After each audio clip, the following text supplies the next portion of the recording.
customer for today, Toyota Vios. Ang issue niya, ang problem is ga-fluctuate ang RPM dayon low power, misfiring. Then magpaandar ganina ang RPM ga-fluctuate, ang minor ang tachometer ga-fluctuate kasaka naog.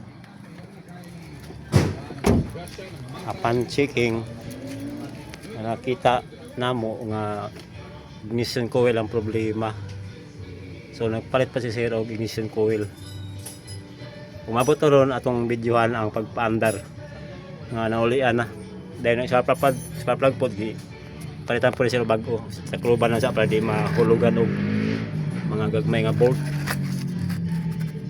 Kluban.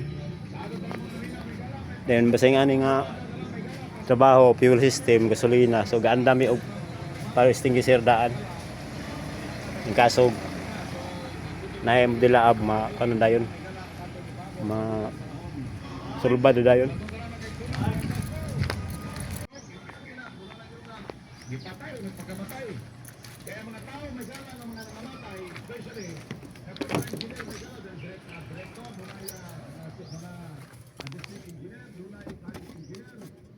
Mga namatay sa Peru may gala dito sa Kirman, mga lugar may gala na sabi ko, ito may gala dito mo ulit. Grabe yung lugar ako may gala, lumata. Ito na naman mga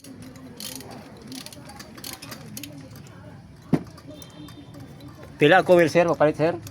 Ang coil pila palit mo? 1.6. Ay spark plug 500. Palit ang isa. Pat kabuok.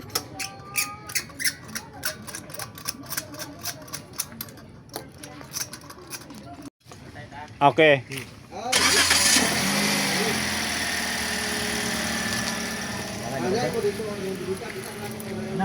Mula naga-fluctuate ang one. Steady na ang RPM.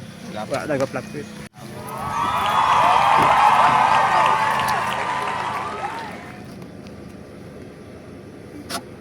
Mula leaking ang fuel pump.